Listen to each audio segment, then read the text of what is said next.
నమస్తే. మన పిల్లలు చదువు విషయంలో మాకేం చెప్పాల్సింది లేదు అన్నట్టుగా మంచి మార్కులు తెచ్చుకున్నారు కదా. కంగ్రాచ్యులేషన్స్ పిల్లలకి, టీచర్స్కి, పేరెంట్స్కి. మరి సమ్మర్ హాలిడేస్ మొదలైనవి, అసలు కథ ఇప్పుడే మొదలవుతుంది. ఏం క్లాసెస్ పెట్టాలా అని పేరెంట్స్ చాలా ఆలోచిస్తూ ఉండుంటారు. ఈ విషయం మీదే నేను ఒక చిన్న మాట పిల్లలతోనూ పేరెంట్స్తో పంచుకోవాలనుకుంటున్నాను. చదువు అనేది జీవితానికి కొంతవరకు భద్రతనిస్తుంది. అలాగే మానవ విలువలు అనేవి జీవితానికి ఒక అర్థాన్ని, ఒక సంపూర్ణతని ఇస్తాయి. ఈ సమ్మర్ హాలిడేస్లో అలాంటి మానవ విలువలు పిల్లలకి ఎలా మనము పెంపొందించుకోగలుగుతామో నాకున్న ఎక్స్పీరియన్స్తో నేను చిన్నప్పుడు చేసినవి, నేను ఇంకా చేస్తున్నవి మీతో పంచుకోవాలనుకుంటున్నాను. సో ముఖ్యంగా ఒక రోజుని మనము 3 భాగాలుగా డివైడ్ చేయొచ్చు. అంటే ఉదయం 8 గంటల నుంచి 12 గంటల వరకు విజ్ఞానానికి, మధ్యాహ్నం 12 నుంచి సాయంత్రం 4-5 వరకు వికాసానికి, అలాగే సాయంత్రం 5 నుంచి 9-10 లోపు వినోదానికి. అంటే ఇలా డివైడ్ చేసుకుంటే మీరు సమ్మర్ హాలిడేస్లో కూడా అన్నీ ఎంజాయ్ చేస్తారు, అలాగే కొంచెం విజ్ఞానం కూడా పెంపొందించుకుంటారు. ఏం చేస్తానో ఒక చిన్న ఉదాహరణ చెప్తాను.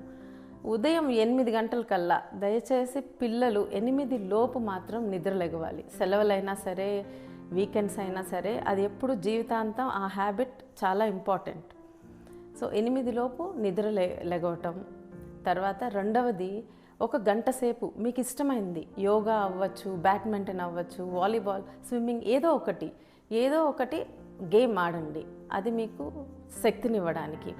అలాగే మూడో విషయం, 1 గంట సేపు చదువుకి కేటాయించండి. అంటే ఈ హాలిడేస్లో లాస్ట్ ఇయర్ చదువుకున్నవి మర్చిపోకుండా మీకు నెక్స్ట్ క్లాస్కి వెళ్ళేటప్పటికి ఒక జంప్ స్టార్ట్ అనమాట. అంటే కొంచెం ముందే అర్థమవుతాయి విషయాలు. మ్యాథ్కి 1 అరగంట, ఇంగ్లీష్, ఈ 2 చాలా ముఖ్యమైనవి. 1 గంట చదువుకి కేటాయించండి. ఈ 3 విషయాలు కంపల్సరీ రోజులో చేయాలి. తర్వాత మధ్యాహ్నం నుంచి ఎండలు ఉంటాయి బయట. సో ఈ మధ్యాహ్నం ఇప్పుడు మీ వికాసం కోసం. అంటే ఇప్పుడు వరకు, ఉదయం వరకు మీరు టీవీ కానీ ఫోన్ కానీ చూడొద్దు. మధ్యాహ్నం మీకోసం 1 గంట కేటాయించుకోండి. అది టీవీ అవ్వచ్చు, ఫోన్ అవ్వచ్చు, ఏదో ఒకటి. దానికైతే ఒక టైం పెట్టుకోండి. దాంతోపాటు ముఖ్యంగా మీకు ఇష్టమైన ఒక బుక్ అవ్వచ్చు, మ్యాగజైన్ అవ్వచ్చు. నేనైతే రీడర్స్ డైజెస్ట్ చదివేదాన్ని, చేతికి ఏ మ్యాగజైన్ అందితే అది చదివేదాన్ని. ఆ బుక్ చదవటం వల్ల ఏమవుతుందంటే, మనకి అందరూ అనుకోవచ్చు కొత్త విషయాలు నేర్చుకుంటాం, కానీ అందరూ అనుకోవచ్చు మేము రీల్స్లో కూడా కొత్త విషయాలు నేర్చుకుంటున్నామని. కానీ రీల్స్ వల్ల ఏమవుతుందంటే, మీకు అంతకుముందు ఒక 10 నిమిషాలైనా పక్క వాళ్ళు ఏం చెప్తున్నారో వినటానికి ఓపిక ఉండేది.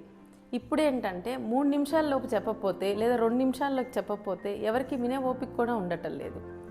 అలా అలవాటైతే బ్రెయిన్కి మీరు ముందు పెద్ద చదువులు చదవలేరు. ఎందుకంటే ఎన్నో పుస్తకాలు చదవాలి, ఎంతోమంది చెప్పే లెక్చర్స్ వినాలి, ఓపిక ఉండాలి దానికి. సో అలాంటిది కేవలం బుక్ రీడింగ్, అంటే పుస్తక పఠనంతోనే వస్తుంది. సో మీకు ఇష్టమైన బుక్ చదవండి. సో అది ఏ బుక్ అనేది ప్రత్యేకంగా లేదు. నెక్స్ట్ విషయం ఏంటంటే, పిల్లలతో కంపల్సరీ ఒక 3 రకాల విత్తనాలు నాటించండి. నేను సామాన్యంగా ఎవరికైనా చెప్పేది మెంతులు ఒకటి, గోంగూర, తీగబచ్చలి, ఈ 3టిని మొలకెత్తించడము, వాటిని పోషించడం చాలా తేలిక. సో అది చేసినప్పుడు పిల్లలు రోజు వచ్చి చూస్తారు వాళ్ళు పెట్టిన విత్తనాలు మొలుస్తున్నాయా లేదా అని. వాళ్ళకి ఓర్పు అలవాటు అవుతుంది, వాటిని కేర్ చేయటం అలవాటు అవుతుంది. వాటిని పోషించలేకపోయినా కనీసం దానిలో ఉన్న కష్టం అర్థమవుతుంది. ఒక రైతు కూరగాయలు పండించడంలో కానీ ఎంత కష్టం ఉంది అనేది వాళ్ళకి అర్థమవుతుంది. దీనివల్ల ఎదుటివారి కష్టం అర్థమవుతుంది ఈ చేయటం వల్ల. తర్వాత మధ్యాహ్నం టైంలో ఆర్ట్, పిల్లలకి ఇష్టమైన ఆర్ట్ అవ్వచ్చు, లేదా కుట్టడం, అంటే ఒక చిన్న హుక్స్ కుట్టడం కానీ, చిన్నవి ఏదైనా విషయాలు. ఇవి ఏంటంటే లైఫ్ స్కిల్స్. ఇలాంటివి రేపు వాళ్ళు పెద్దయి ఎక్కడికి వెళ్ళినా కూడా ఈ చిన్న విషయాలకి భయపడక్కర్లేదు. వాళ్ళు చాలా కాన్ఫిడెంట్గా పెరుగుతారు. సాయంత్రం అయ్యేటప్పటికి ఒక 5 తర్వాత వినోదం. సో సమ్మర్లో ఫన్ పార్ట్, మీరు వెళ్ళి ఫ్రెండ్స్తో ఆడండి. ఫ్రెండ్స్తో కలిసి గేమ్స్ ఆడినప్పుడు ఏమవుతుందంటే, నలుగురితో కలిసి ఎలా ప్రవర్తించాలి అనేది మీకు అర్థమవుతుంది, పిల్లలకు కూడా అర్థమవుతుంది. అలాగే ఇది చాలా ముఖ్యం, ఇంట్లో కూడా కలిసి భోంచేసి ఒక బోర్డ్ గేమ్, అంటే ఒక చెస్ అవ్వచ్చు, క్యారమ్స్ అవ్వచ్చు, లూడో, స్నేక్ అండ్ ల్యాడర్, ఏదైనా ఒక బోర్డ్ గేమ్, కార్డ్స్ అవ్వచ్చు. ఓ గేమ్స్ లేకపోతే ఇంకా మంచి పని ఏంటంటే అమ్మని వాకింగ్కి తీసుకెళ్ళడం. అంటే అమ్మతో కొంచెం సేపు నడిపించారనుకోండి, ఆవిడ ఆరోగ్యానికి ఒక అలవాటుగా మారుతుంది. ఆ టైంలో మీ ఇద్దరు చాలా కబుర్లు చెప్పుకుంటారు. నేను మా అమ్మతో అది చేసేదాన్ని, మేము ఇద్దరం పాటలు పాడేవాళ్ళం, అంతాక్షరి. సో ఆ మెమరీసే నాకు ఇంకా మిగిలి ఉన్నాయి.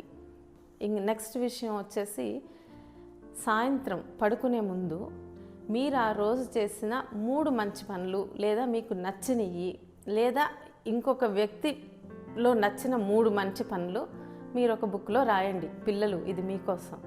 అలాగే పేరెంట్స్ కూడా మీ పిల్లలు చేసిన ఒక 3 మంచి పనులు వాళ్ళకి చెప్పండి.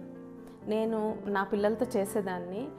ఆ టైం కోసం వాళ్ళు ఎంతో ఎదురు చూసేవాళ్ళు. నైట్ టైం ఇవాళ అమ్మ ఏం చెప్తుందా నా గురించి, నేను చేసిన మంచి ఏం చెప్తుందా అని వాళ్ళ కళ్ళల్లో అది కనిపిస్తుంది. అది ఎంత పెద్దయినా సరే మీరు ఆ పని చేయాలి పిల్లలకి. దీనివల్ల ఏమవుతుందంటే వాళ్ళు ఎదుగుతున్న కొద్దీ వాళ్ళు కాన్ఫిడెంట్గా ఉంటారు, వాళ్ళ మీద వాళ్ళకి ఆత్మస్థైర్యం ఉంటుంది. అలాగే ఎదుటి వ్యక్తిలో మంచిని గుర్తిస్తారు, గుర్తించిన దాన్ని వాళ్ళకి చెప్పగలుగుతారు. అలాగే వాళ్ళు చేసిన మంచిని కూడా ఇంకొకళ్ళు గుర్తిస్తున్నారని తెలిస్తే ఇంకా మంచి చేయాలని వాళ్ళకు కూడా అనిపిస్తుంది. మరి ఇలా చేసి పిల్లల్ని పెంచితే వాళ్ళు ఎంతో ఆదర్శవంతమైన పౌరులుగా ఎదుగుతారు. వాళ్ళ జీవితం కూడా ఒక సంపూర్ణ జీవితంగా ఉంటుంది. అంటే చదువు ఒక్కటే సరిపోదు, చదువుతో పాటు వాళ్ళ మీద వాళ్ళకి ఆత్మస్థైర్యము, ఒక సంతృప్తి ఉన్నప్పుడే వాళ్ళ జీవితం కూడా సంపూర్ణంగా ఉంటుంది. ఆ మార్పు రావాలంటే అది మన ఇంట్లోనే దానికి నాంది పడాలి. ఆ మార్పు మనతోనే మొదలవ్వాలి. నమస్తే. Thank you.